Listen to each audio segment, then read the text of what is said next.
Do you know, you're going to be our first podcast ever for Combat Challenge, which is going to be amazing, man. I'm excited for it. And do you know why I wanted you on it? Because of that bloody highlight reel kick that you did that went viral. Thank you, man. Later on, we'll be able to have a look at that and just work our way through that. But I think a lot of people were asking about you, like, what's your background? Where you from? How, you know, was it a fluke? Did he mean to do it? What happened? And I think it's important that people get to know a little bit about you and what it's about, man. So, Ryan, just tell us a bit about... We'll talk a little bit about your martial art journey of how you ended up where you are now, because I think you teach now as well, don't you? Yeah, I run a full-time gym. So we'll talk about that, and then I want to talk about the clip and how we kind of met through Combat Challenge, and then more importantly, looking at the future of what your plans are. Yeah, definitely. So just go through it with me, brother. Just when did you first get into martial arts? Started martial arts when I was 6. My dad's a judo black belt. And that's basically how I got into martial arts. Started with judo, I might have been 5 or 6. Started in judo with him. He introduced me to like Bruce Lee, Really? Jean-Claude Van Damme. We used to sit and play Street Fighter every night on the PlayStation. You and your pops? Yeah. So we had like that kind of bond between martial arts, and we used to have like little training sessions in the living room and stuff where he just throw me about left, right and centre. So he kind of introduced me to martial arts. He's basically predominantly judo. That's the main thing he's done. And then is it just one type, or is it like different types of judoko? Is it? As far as I know, there's like one main style. Sure. So he's got his black belt in judo, and that's kind of what I started with. And then I kind of veered off because I had a few friends in primary school that were doing like karate and stuff, and that's what I get into. Wasn't a big fan of karate, and then I found taekwondo, and that's basically what I did for about 10, 11 years before I found Muay Thai. So that was an experience transitioning from taekwondo to Muay Thai. Yeah, because taekwondo is all about like balance and flexibility and being quite light. Yeah, it's a lot of, whereas there's a lot more movement. A lot more bang, yeah, you find with traditional Thai fighters, they like to move forward, and that's most of what you do. Whereas you watch taekwondo, they're a lot more light on the feet. Yeah. They move around a lot more. There's a lot of point scoring with that, with taekwondo. I hate points. I hate point competition. But brother, you did it for like 11 years or something. I did continuous. So they've got like 2 set differences. So there's like points where it's like what I call glorified tag. No offense to anyone that does point sparring and point competitions, but you basically just tap them and it's who can tap who the fastest. There's not a lot of power in it. And then you get continuous where you'll do 2 or 3 minute rounds and they'll score it as you go through. So it's a bit... So with the tag one, as soon as you get clipped... Yeah, they'll stop it, they'll restart, and then you go again. So it's basically who can get in the fastest. You see a lot of people, they'll have their lead leg up and they're just kind of tapping their leg and then bam, they'll hit it, get a point.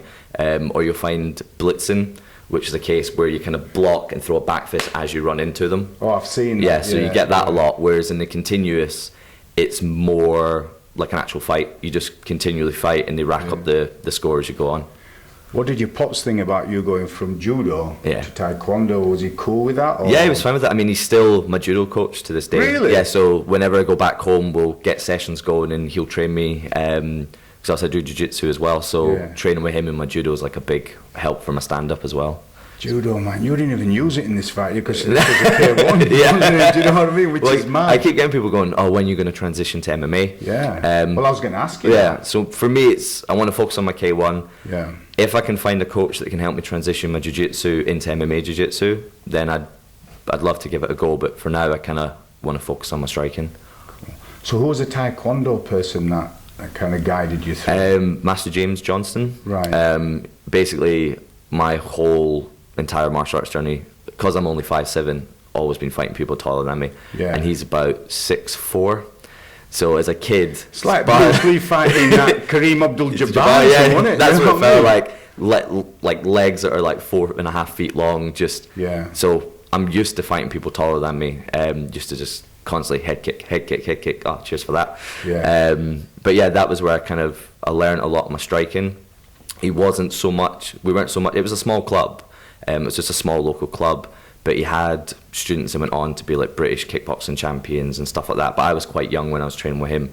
So I think I transitioned to Thai once I kind of started getting to my teenage years. Yeah. And I remember my first experience of Thai going in and I thought, I'm going to start throwing head kicks. And the guy just took my standing leg away from you. Yeah. Because I did a bit of Muay Thai as well, and that's the case. So as soon as your leg comes up, sweeping the other one. That was a bit of a reality. Oh yeah, I was on the floor, he's like, taekwondo? I was like, yep. He went, not going to work here. I was like, okay.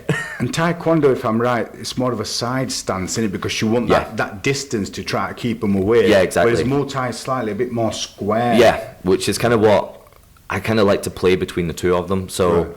I'm quite comfortable squaring up, but then I like to turn to the side a bit as well. They both have their advantages and disadvantages as well. It's like I always say to the guys when I'm teaching, a lot of what you learn in striking is a preference. Right. There's no, this is exactly how you should do it, or you can't do it this way. A lot of it depends on the person's body, their ability, how they can move their body. Sure. So everything has a positive and a But it's negative. good to have that in your back pocket, so you can Oh, yeah. flick from one to another, and especially in competition where people might expect you to be from one discipline, Yeah. and then you've been able to switch it and catch them off guard, and they'll Oh, be yeah. like, oh man, I wasn't expecting that. Oh, 100%. I went through a big phase in my teenage years where I was like, I'm going to do as many martial arts as I possibly can, even if it's just for 6 months, and I'll take what works and I'll leave all the crap behind, because there's so much Bushido out there. So like I went, I did everything. I did Wing Chun, Aikido, what else did we do? Basically just as many martial arts as I could find. I was like, I'll just try this for a bit, see what it's like. The weirdest class I've ever been in was I went to a ninjutsu class. You get some style or something, you know? Nearly, You have to, like, nearly. puff a smoke and you... The guy was in pretty much full ninja gear without the mask. No. Yeah, and we were doing like diving forward rolls, and I was like, yeah, I'm not coming back to this. Oh man, that's It was the mad. weirdest class I've ever been in.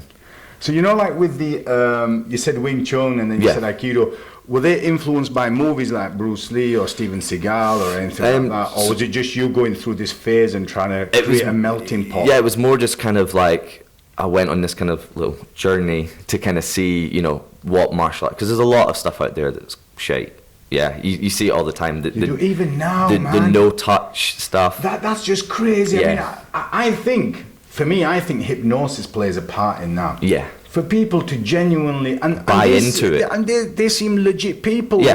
and it's not like one or two. They'd be like 30, 40, 50 people Yeah, there. paying 100 quid Yeah. a seminar. And next thing you know, they're doing this. Yeah. And so they're rolling them around without even touching them, and then they're throwing Yeah. them, and you're thinking, come on, how even now, How do gullible people, can you yeah. be? It's almost like a cult. It Like is, they're it just is. so bought into it that they believe that someone can blink at them from 20 feet away and they're going to fall over. But for them, It's mental. that's their bubble, Yeah. Ryan. And for the instructors, they'll make sure that no one else comes in there and busts that bubble, because Yeah. that's revenue for them. Oh, yeah. And they'll be thinking, right, as long as I've got these gullible sheep Yeah. that I'm going to lead to the cash point, and they're going to subscribe to me every month, Yeah. then I'm happy. But I watched this one clip where there was this MMA fighter. I think he was from Japan, and he was going around. I was about to say, I think it was China. Was and it China? He basically Right. he's been banned from it now. They've fined him. I think it's... Is that because he's kind of exposing? Yeah, he was traditional- going around to like traditional martial arts and exposing them Yeah. towards real fighters. Yeah. And basically just putting a beat down on them all. And basically Did the you see the one government... with the old chap. I think, it's brutal. That was the one where I think he gets clipped once in face, and the old chap's kind of gets on the seat of his ass, and then he's like wiping his face. He gets Yeah. up again. I felt for him. Yeah. But Yeah. then he must believe, the old chap must have believed his own hype. Oh, yeah. That he can kind of just have that aura where he can control people. Yeah.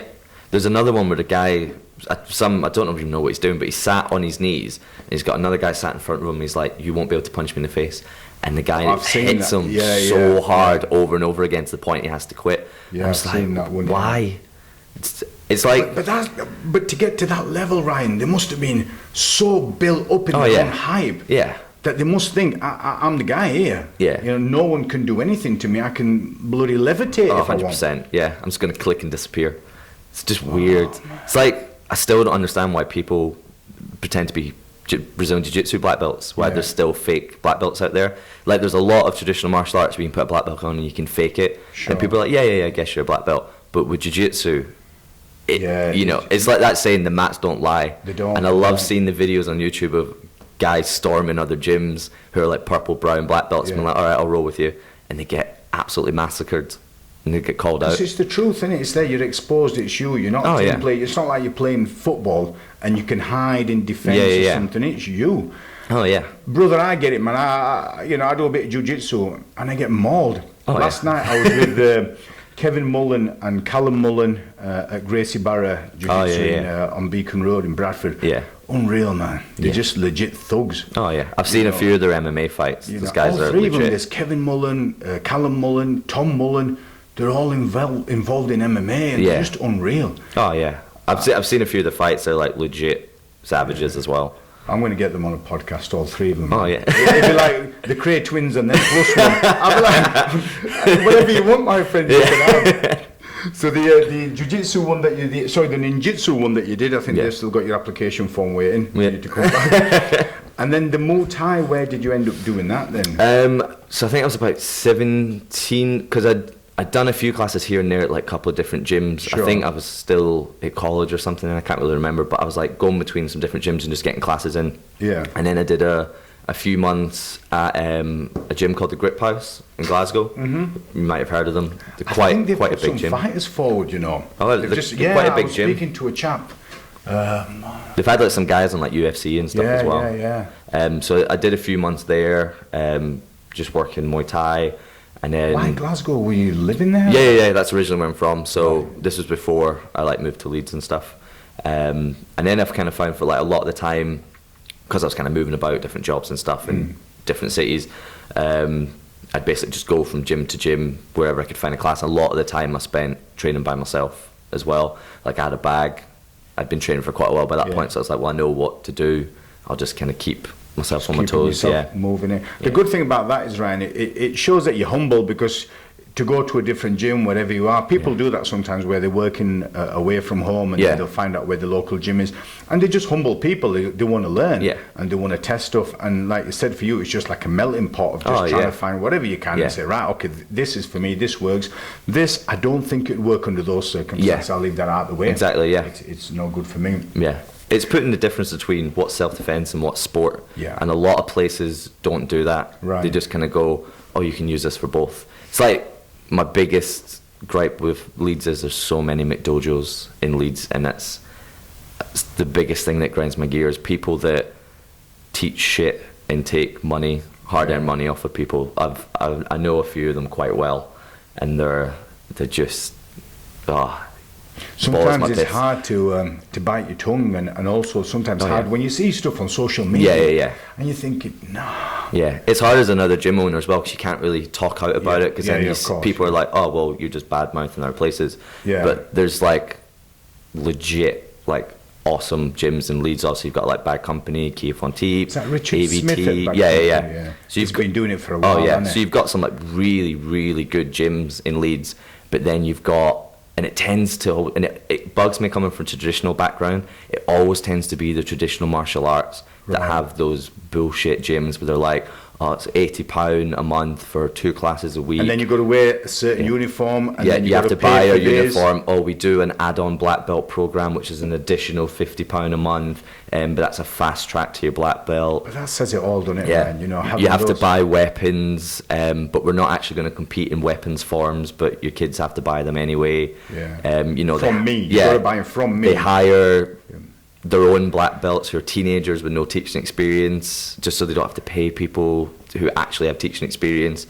There's quite a few of them in Leeds. But and people like that, Ryan, they seem to focus on the younger ones, because if they get them young and they get them on that conveyor belt, the parents will think, well, okay, they're learning something, and the parents will think, my child who's 11 years old, he or she's a second dan black belt. And they can't fight sleep. And that's scary, innit, brother? Because those people in the playground may end up in an altercation, and that teaching will end up getting them into trouble, because they'll think, I can levitate towards this person, or I can do a whatever fancy traditional name that they've got for it, and it don't work. It's bad. That's a heavy price to pay. I've always said, like, all you're doing is giving kids as well as adults that are training this false sense of security of, I've got a black belt now. Like when I started training, it was when a black belt meant something. It's like this person can take care of themselves, and now it's kind of been watered down to, oh, well done, you've lasted 3 or 4 years turning up to class. See, that's why I like the jiu-jitsu side. Because with jiu-jitsu, man, you don't get a black belt, do you? You know, and these brothers and sisters have been doing it for a decade before they get there. Oh yeah. And everyone that I've met in the jiu-jitsu world who are legit jiu-jitsu, both practitioners, teachers, students, they're so humble. Yeah. You know, where I train, Craig Tetley, you know, legit black belt, but so humble. Yeah, you always find that, don't you? Yeah. Danny Mitchell. What a cool guy, man. Yeah, he's that guy, isn't he? He's legit, man. He was in the UFC, you know, that guy. But was he in Bellator as well? Yeah. You know, that, and then he did a bit of pro boxing, and you know, he's he recently did a bare knuckle fight, didn't he? Was it? Where was it? Was it Cage? No, not Cage Warriors. Was it in Doncaster? I swear he did a bare knuckle boxing. Steel might have been at Cage Steel. Yeah, that was it. Yeah, I think that. Yeah. I was chatting to him yesterday because I was saying, look, brother, I'm doing this podcast. Yeah. Right, I need some advice. And him and Josh Gudgeon, they do that Get Your Media podcast, which is really cool. And I've seen a few episodes of that, Yeah, and it's nice. And I've learned a bit from there. And also I got some really cool advice of Josh yesterday, which is nice. Yeah. Because you'll get two types of people. You'll get those that want to help you and think, yeah, man, safe is all right. Let's guide him through. Or you'll get those that'll think, he's a risk to us. Yeah.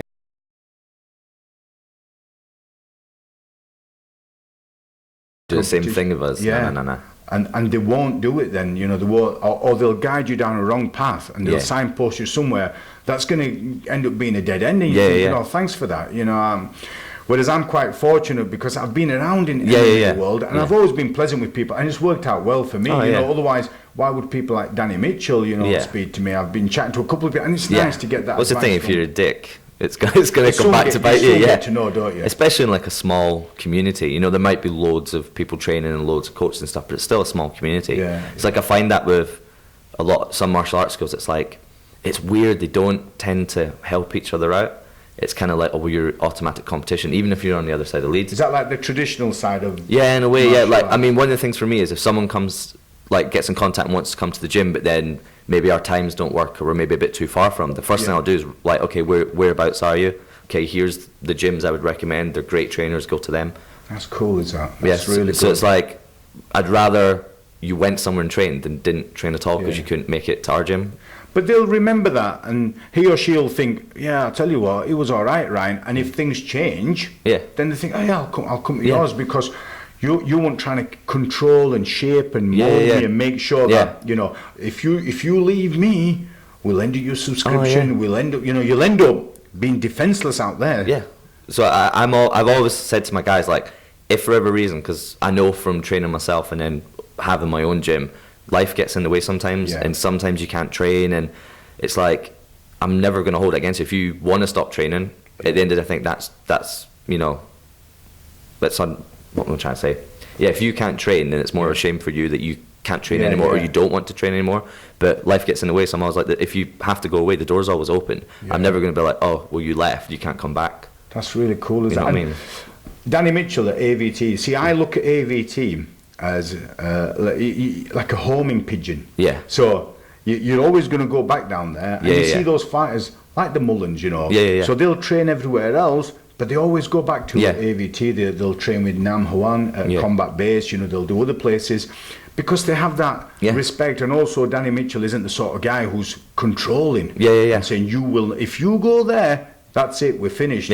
And then bad mouthing you. He's not like that. He's such a cool guy, and that's why it works out well. I mean, he has got some legit. Well, I'm off there next week. Are you really? Oh man. Well, I was like, I've been trying to find somewhere where I can, because also I teach in the evening, so getting to evening sessions is a nightmare for me. But they do a Tuesday and Thursday kickboxing class in the morning, so I'm like, well, I'll go there, and then my plan is to do Bad Company's sparring on a Friday.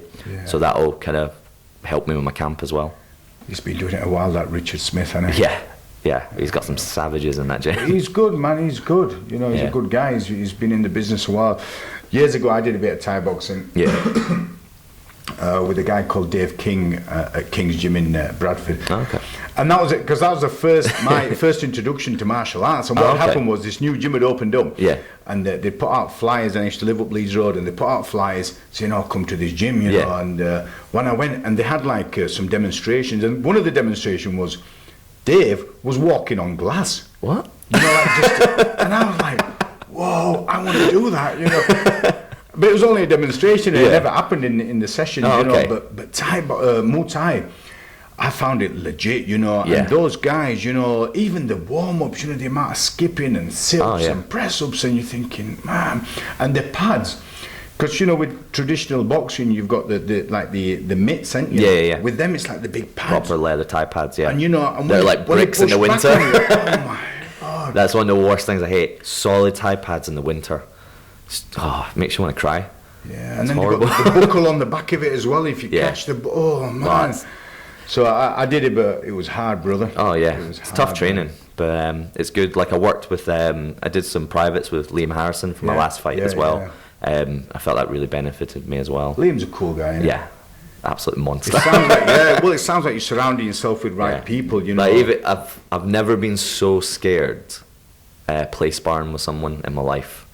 Honestly, he caught me with like what was a light kick, and I thought my jaw spun around 360. but to them, because they can generate so much power from the flick of the hip. Yeah. To them, it's just normal. Yeah. Pam. I was like, oh, there goes my jaw. I wasn't expecting trying to grab it. Yeah, exactly. I was like, I'll have it back. But no, it's a good experience. I think I did a private with Joe Craven as well. Joe Craven. I think he's like ranked number 2. He's at Bad Company as well. Right. But yeah, just had some good training with those guys, and then training with my own guys as well. Just they help a lot as well coming into the gym, like out of hours, helping me get some extra sparring rounds in, some pad work and stuff. So. Right, brother, so let's rewind here. So you did the Muay Thai bit. Yep. Okay, and then what was your journey then? Because you've ended up now teaching and you've got gyms. So what's happened from there? So I've been coaching now for like the last 13 years. And basically what I started with was I kind of taught at the odd gym here and there. And then... Was that kickboxing you were teaching? Yeah. Right. And then I went into teaching schools and stuff, so doing like PPA cover and lunchtime kind of stuff with them, and that would either be like taekwondo, kickboxing, or just like kind of like a box fit type thing. So it's like a fitness class. Like create a package for. Yeah. So I worked for a company for a little while doing that, with the send me out to schools and stuff, and then I did a lot by myself as well. And then I think it was about just over a year ago, I started full force because I won't name names, but I was working for what I didn't realise when I first started was one of the biggest McDojos in Leeds. No. It was one of those ones, they just bullshit. You have to bullshit you, empty promise after empty promise. Oh, we'll give you your own school in a couple of years, and we'll and I think promise sometimes you feel like because you've invested time in it, you think, okay, well, I've come so far, hopefully it'll come to fruition. So I was like, this is my dream come true. All I ever want to do is be able to teach and train, teach and train. That's all I ever want to do.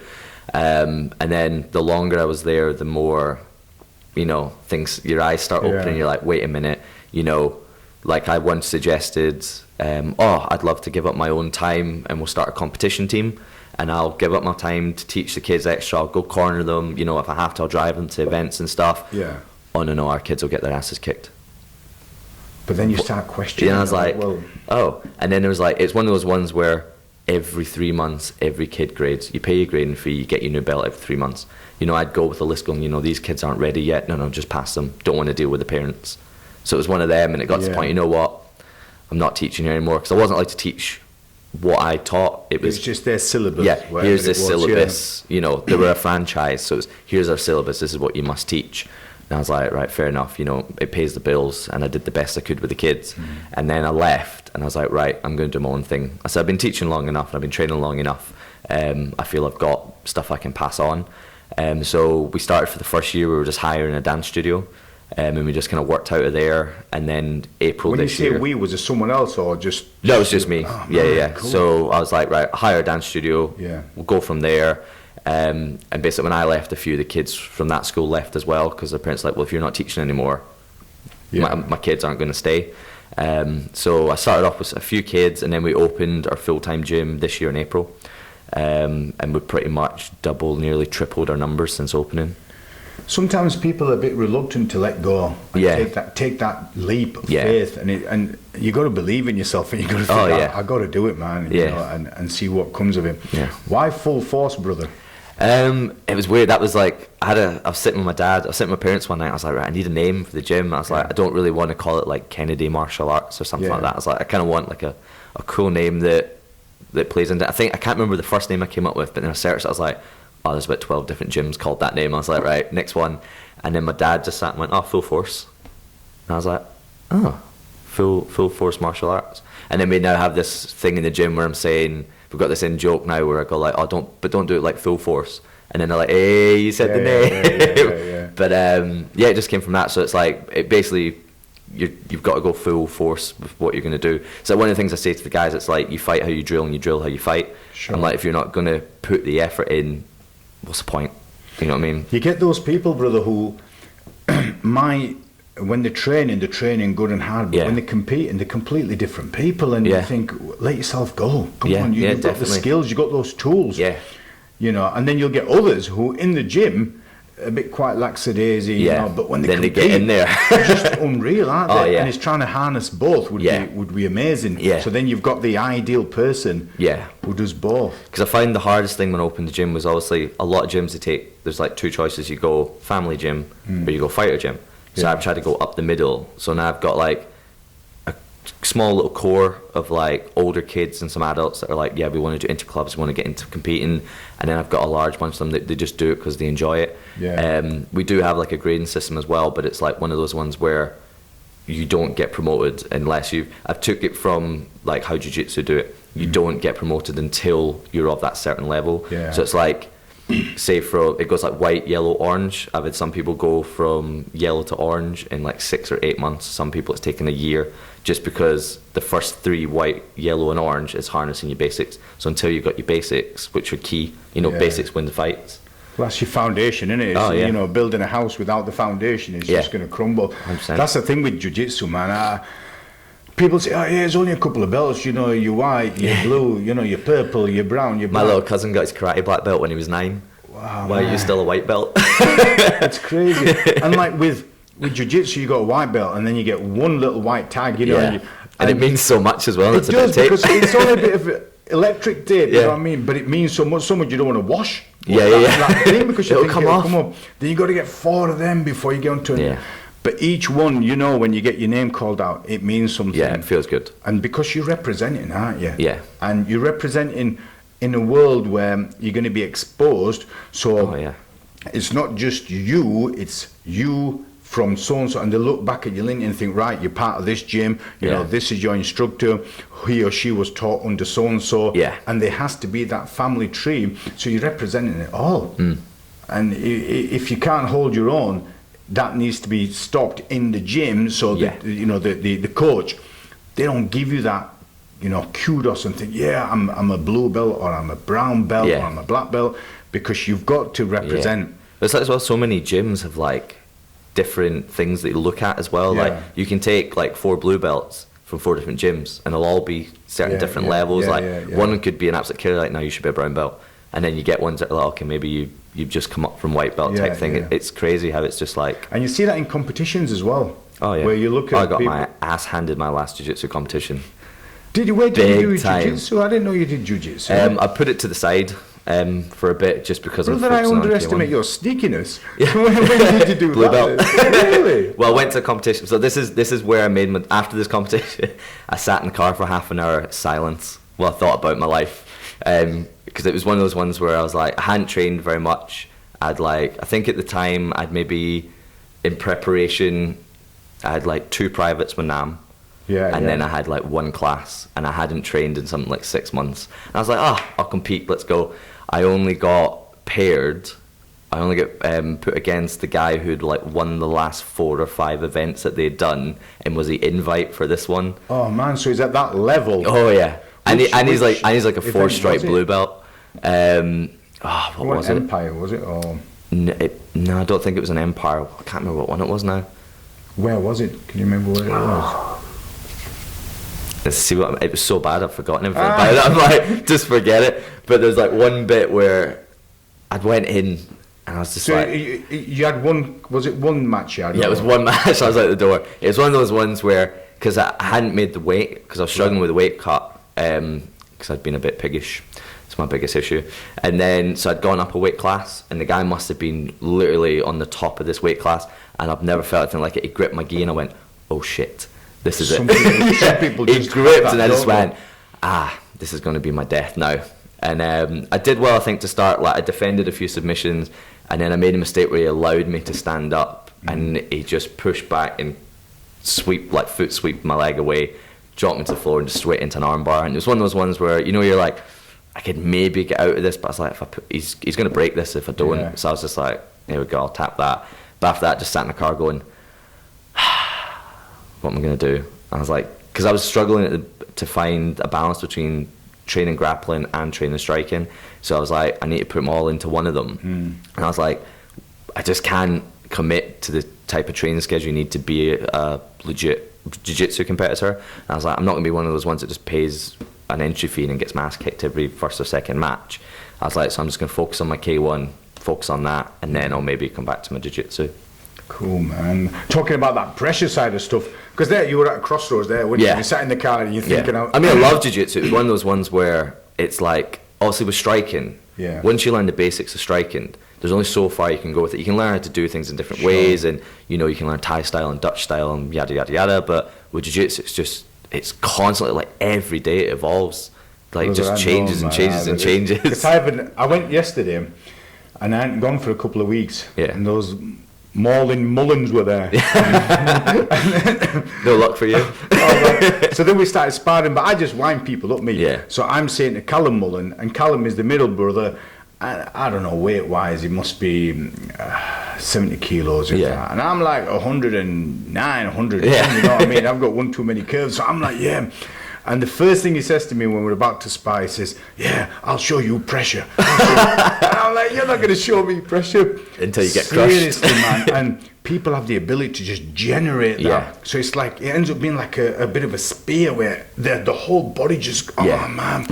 I felt it, brother. This morning I was supposed to go and do some boxing sparring at 6 a.m. At Bridges Fitness. I texted last night a WhatsApp group and I said, look, I think I'm going to struggle. I just couldn't do it, man. Got to get some CBD. Because they messed me up, honestly. These Mullins. Well, one of my favourite things I've got, one of my guys, he's like, he must be about 6'3", 6'4", and he's like 15 stone, and he's just started jiu-jitsu. And I'll have, like, once a week, because I've got a couple of guys that do jiu-jitsu as well, so we'll have, like, not so much like a class, it's more like a training session. Like, they're all white belts, and, like, I'll help them with little details, but we just have a bit of a play. And I was like, all right, I'm going to put you in side control. He's a bouncer as well, so he's 6'4", with 15 stone, massive big guy, strong. So he's on his back. He's on his back. I was like, all right, I'll get in side control. Get up now. Oh, I think I had him scarfold. I was like, get up, and he was like, I can't. And I'm like 5'7" and like 72. But that's like reality, isn't it? Right, where they think, geez, okay. Now that person will either think, I'm not going there again, or he'll think, I can't get out of this. Yeah. Well, I think he started going to combat base now as well. Right, with Nam. Yeah. I think because I was doing privates with Nam for a while ago, and I think he used to work with one of my guys, Scott. And I remember Scott telling me a story about it. He was like, oh yeah. He's like, oh, you train with Nam? That's cool. He's like, yeah, he used to work with us, and I remember he choked me out in my t-shirt. I was like, oh yeah, black belts will do that. He's unreal, he's now. I've known Nam for many years. Back in the days, we used to train at Full in Kazan in Bradford, years ago, and we used to go to competitions. Okay. And I remember one strike, we went to this competition, and we were both competing. Yeah. So this lass comes round, just getting fighter details. Yeah. And she got mine, and his name is Nam Huan. That's his name. So she says, what's his name? I'm just cheeky me. I know this is going. So I said his name's Nam Howanka. I bet you appreciated that. But he'd bloody heard me, didn't he? So he was like, no, that's not my name. I thought he was going to go to the point where he called his name out like that. Yeah, but that would have been cool. But he's another one, he never looks any older, man. He still looks the same. He's like, I remember when he told me his age, I was like, what? Yeah, one of his lads, I think must be about 20 now, one of his kids. He's unreal. But he's a cool guy, innit? Yeah. People like him, Danny, they're all just nice people. Yeah, they're just nice, down-to-earth, chill people. Like, I feel like they're just, everyone in the kind of community, everyone that I've met so far, it's just been really, really nice. There's only ever been like one or two people I've been like, nah. But that's the case. Just give off that vibe. We're a segment of society, aren't we? Yeah. You know, so you'll always get that one person, he or she might be a bit aggressive, might have an attitude, but it is what it is. You just, I think when you get to a certain age, you just roll with it. Yeah, you just like, whatever. You still get the odd person like, yeah, I have a 24 street fights, I'm undefeated. Yeah. Okay. I once had a guy, after I got my blue belt, moaning at me outside. He's like, can't believe I never got my blue belt. He's like, I've had like 30 street fights. Wow. And I was like, that's probably why you haven't got it. He's like, would you pull an armbar in a street fight? I was like, well, no, but that's not why I'm doing jiu-jitsu. Yeah. But that's the thing, unless they've experienced it, unless they go to those gyms, they don't know. And when they do realise and the penny drops, just like for you when you were teaching, and after a while you thought, man, this ain't for me, you know, this dojo ain't doing it. Yeah. And you just think, right, then every moment after that, you want to get out of there. Oh, yeah. It's one of the best moves I ever made, was just going on my own. And I think it was just having the confidence to go, you know what you're doing, you know what you're talking about, and you can do it. Cool, man. So, yeah. So, the first time we met, did you get in touch with me? Because I put a post up about... Yeah, I think I got in touch with you, because I think for me, like, Combat Champ, the week before I fought at the WQO Worlds... Was this the August show? The August show, So the week before that, I fought at the WQO World Championships. Right. And that was the first time I'd been in a ring in something like 9 years. Wow. So I had, like, quite a bit of ring rust, because all before that, it'd all been, like, mat sports and stuff. I'd done, like, continuous and stuff like that.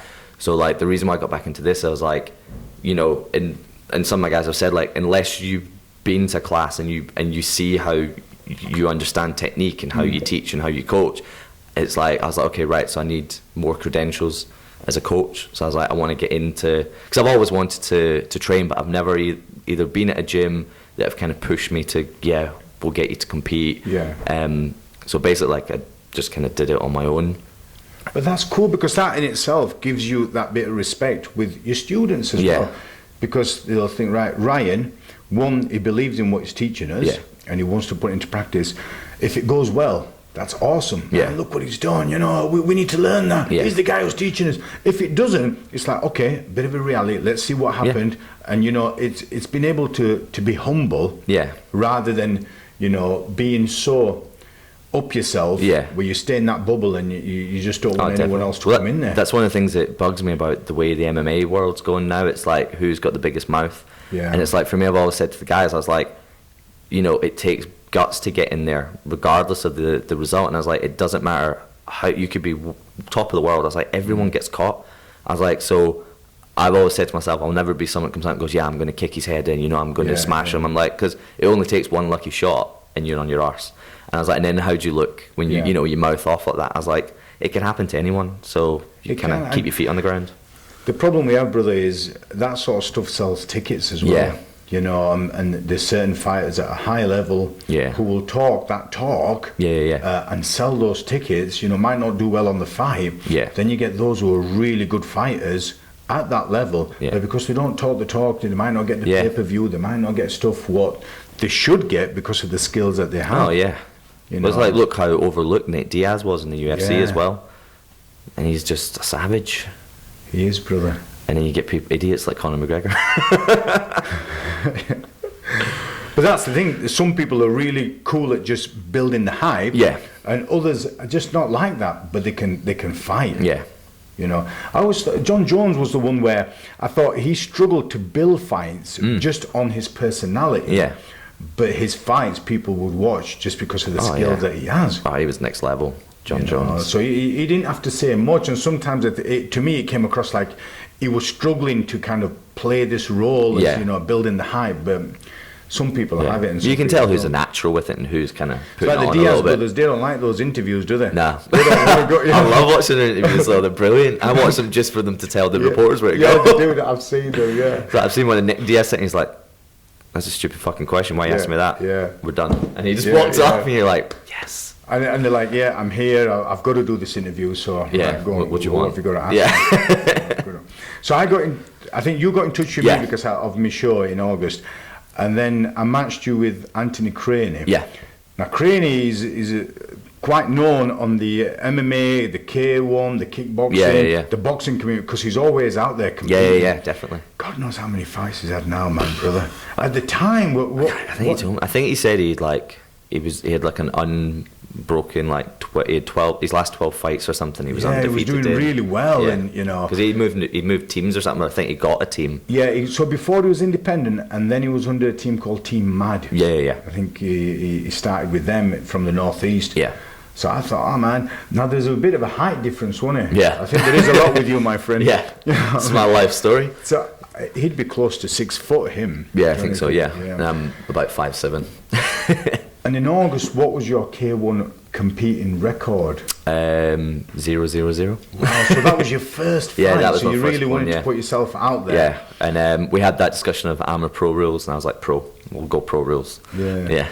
For those that don't know, what is the difference between amateur Basically, and pro? the main difference between amateur and pro rules is in pro, you can throw spinning back fists and knees to the head.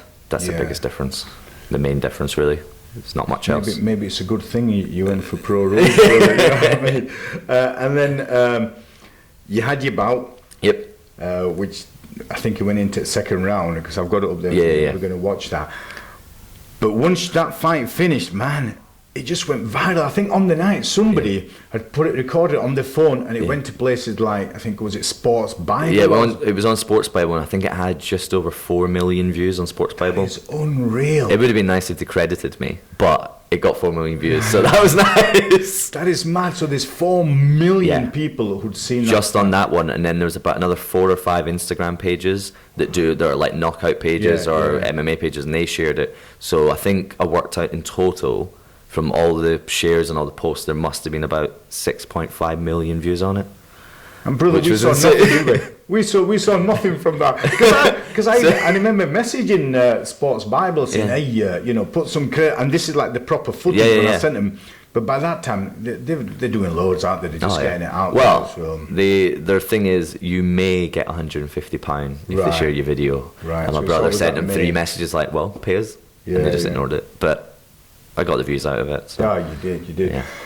Maybe it'll be a good time to watch it, brother. We'll keep the volume down, and then just kind of talk me through, because it starts off with literally you guys being in the cage and the MC announcing you both, and then it works its way through. Yeah. So I think this is probably the calmest I've ever been going into a fight. As in, like, just the warm up, or just in general, you just felt. Well, basically, like, the 3 guys that are in my corner are my 3 best mates. Yeah. So the main guy that's cornering me, we used to teach together years ago, and we still train together, and he'll hold pads for me. The other 2 are 2 of my best mates, who are 2 of my students as well. Cool. So like all day we just spent cracking jokes. And it's having those right people around you, because you need that bit. So as long as they've got a big wingspan and they've got the under there, and so and like, they're doing the right we were things just for you. cracking jokes all day, and I just felt really relaxed. But the whole game plan was just to be chilled, because I think the week before when I fought a French guy who'd fought like pro Muay Thai over in Thailand and stuff, and he was about 1.5 feet taller than me, with the legs longer than anything. Brother, everyone's taller than you. Like, bloody Bilbo Baggins here as well. But I think I went into that fight with it being the first fight in like 9 or 10 years or something like that, and I was just like, because it was weird, they only did 60-second rounds, so you had 3 60-second rounds. And you'd have to go and full you have force. To go full force on it. So, but because he was so bit, and it's like one of those ones where, you know, the clinch rule, the difference between Thai and K1, you can clinch up and throw knees in Thai, but K1 you can only clinch with one hand and knee and let go. Can you pull them down with that one hand? Some of them will allow you to pull in, some it's you can put your hand on and then lift your knee up, But so what he was doing was, every time I closed the distance game, I was like, close the distance, take his legs out and just go for body shots. And every time I closed the distance, he'd hug up like in boxing and throw 3 knees, and then we'd get broken. Oh man, that must have been frustrating. Yeah, and I was like, he never got any warnings on 2-hand clinching and throwing multiple knees, and because that kind of plays with your mind as well, because it's happening there and then, and it messes up your mojo. Especially when you know you're like, all right, so this is taking 30 seconds for me. And every time I got in, we'd separate. I was like, right, now I've got to work closing the distance, get past his legs. And I think I was just trying to be as aggressive as possible, because I was like, he'd beaten every British person that he'd fought that day and the day before. So I was like, I'm the last one now. I've got to try, got to get in there. I mean, I got a good few hits on him. But yeah, it is what it is. So I think when we went into this one, we were like, right, let's calm, playful, relaxed, rather than going in. So like, when you got into it, what music did you choose for your walk? Who's it by again? That's so bad I've forgotten it, but it's called The Ninja. Right. So basically, it does this little intro, and then before the music kicks in, it says "Enter the Ninja." Because I think I was searching for something, because I know a lot of people come into like their favourite songs, so I was like, I want something to do with what my fight name is. Yeah. And then I found that, and I was like, this is perfect. Well, that is your fight name, isn't it? Ryan the Ninja. Yeah. So the whole intro of it is like, it says something like, and he was known as the ultimate fighting machine, Enter the Ninja. And then it talks about showing people the way of martial arts and stuff, and I was like, oh, this is like the perfect song. Well, the issue we have is with the copyright side of stuff. Yeah, so yeah. for us, we can only record it from once it's in there, and there's no music playing, you know, which is why we didn't have that introduction. And then on here, so the MC's announcing Craney. One of the funny things, I don't know if you noticed what he was doing when he announced him. I don't know if you'd seen him. Is this it here?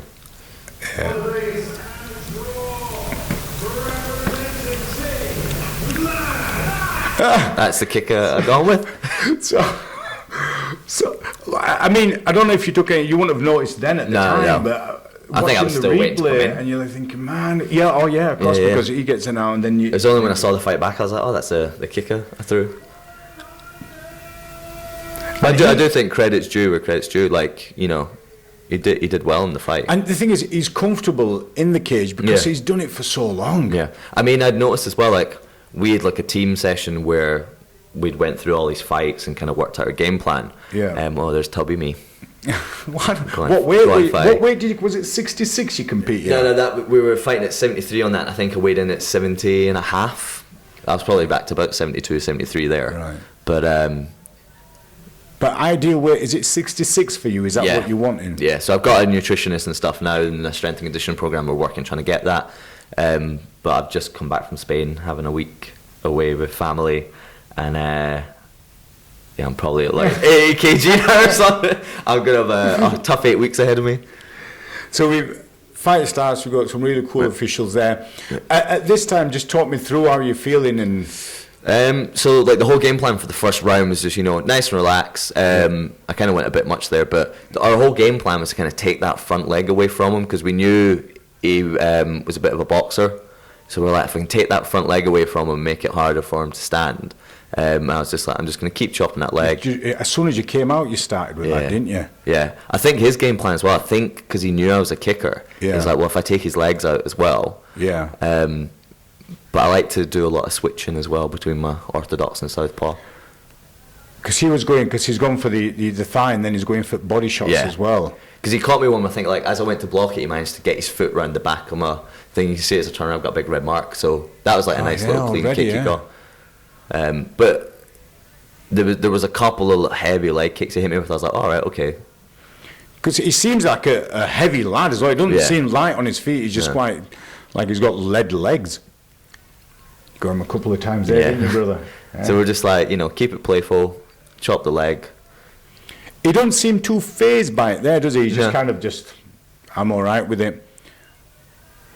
There was that point where I made the mistake. I kind of dropped myself. I was like, I shouldn't have done that. Like, dropped my head a little bit. And you threw the right and then kind of stayed there a little bit, didn't you? Yeah.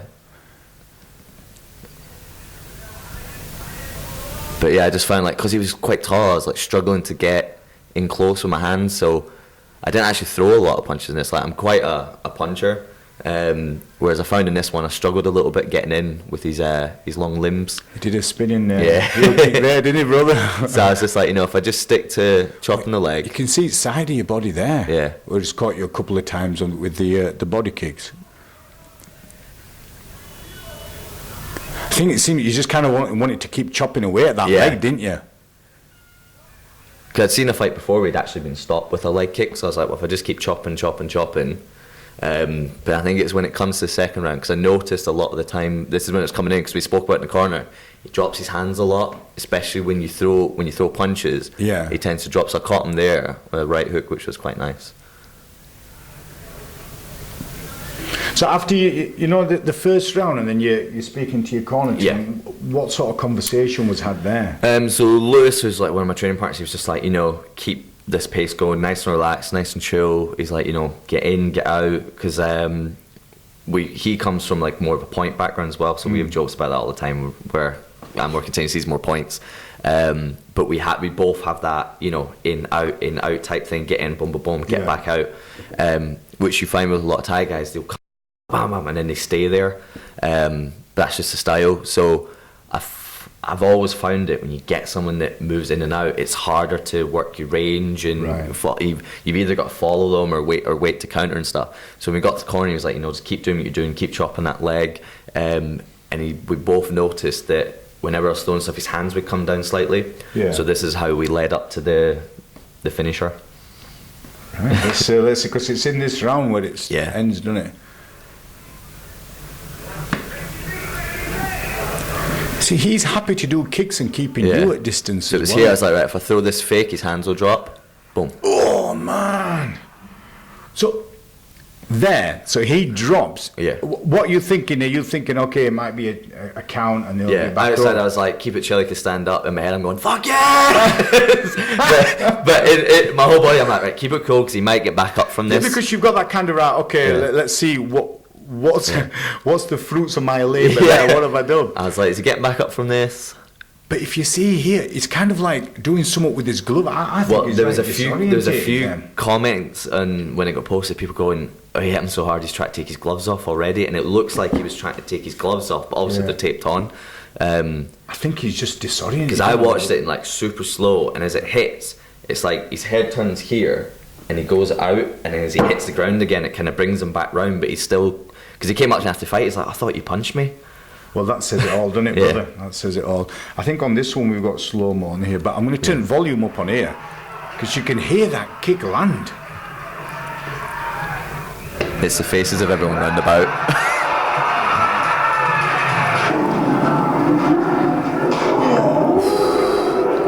Because there was two things I did, because I knew I had to get more reach on it. Yeah. So obviously, as I put my hand to the ground, I tilted, so it allowed my hips to get a little bit higher. Yeah. And instead of hitting with my heel, I had to flatten the foot out, because I knew that I needed that little bit of extra slap. One of the comments was like, that guy bitch slapped him with his foot. Is that what they said? Yeah, so I was like, oh, he bitch slapped him with his foot. But you caught him in such a cool... I mean, he's got you in body there, hasn't he? You can see. And oh, he had a nice big red mark around the back. But man, what a way to finish. And at this point, what are you thinking, brother? Gotta get myself a Five Guys. No, I just felt really good, because like my brother and his fiance drove down from Scotland for it. I had a few supporters there from the gym and stuff, but I think obviously the next one there's going to be a lot more. Well, the thing is, that's you putting yourself out there, isn't it? Yeah. You know, and a lot of instructors won't do that. Yeah. Because they'll be like, oh, I'm going to get exposed. But for you, it's like, right, let's see what happens. Yeah, it happens. I always explain to guys, I was like, you know, it can happen to anyone. Yeah. Look at Mike Tyson's been knocked out. You know what I mean? It happens to everyone. It does. Hopefully, not me for a while. Touch wood. But it happens. So you got that fight out of the way. Yep. And then I put a post up saying, man, looking for some fighters. You're like, hey, I'm back in, I'm back on. Yeah. So on that one, that was like a bit of a catch weight, that one, wasn't it? I think we were 73 or something. And the next one, is that agreed at 66? Yeah. And the chap that you're fighting against, Elliot Thyman, yep. Do you know anything about him? Or? I've seen his last fight at Risk, and I saw one of his MMA fights as well. Sure. That's about as much as I've seen, really. Because he's from Neo Shoot. Yeah. Again, they're cool guys as well. I've known one of the coaches there, Chris Collins. I know him because he does. I did little video clips on some of the videos, and he did some teaching on there, which was nice, cool. And I'm grateful that he did that for me. And there's another guy called Fozzy. He does all like website stuff, so he's helped me out with that. I'm looking forward to that fight. Yeah, me too. The thing is, they've got footage on you, and you've got footage on Elliot. You know, so you'll kind of think, okay, this is something that they'll bring. Yeah. I'm sure Elliot will keep his guard up with you. Yeah. You know, with that. Well, I think it's going to be a very aggressive, all-out type of war fight. Full force. Because with Craney was basically me dusting off ring rust that I've had for years. And now I'm in a proper, as of Monday, proper 8-week camp. We've got 8 weeks, haven't you, brother? So which would be good. How tall is Elliot? I think it's about 5'9". I think he's got a couple of inches on me. So he's not as tall as Craney, but he's still got a little bit of reach on me and a bit of height. Brother, a few people have a bit of reach on you. Most people have a bit of reach. Oh man! And it'll be good to then continue once that bout happens, and then we'll sit down and we're going to go through how it went and what the build-up was. Oh, definitely. Because there's certain things that we can't talk about, you know, like what you're training for, what you're looking for, what you're going to get in for. But we can look at that on the next one. Yeah, definitely. Man, this has been really cool. It's been fun. I can't believe it's been nearly an hour. Oh, was it? We've been chatting, man. That went fast. That's been cool. So, I don't know, man, maybe we should just wrap it up and man. I'm hungry. Me too. We'll get some food from here. Ryan, thank you very much, man. It's been Thank you for having me. Brother. Appreciate it. And hopefully we'll see you on the next one. Definitely. Thank you. Appreciate it, man.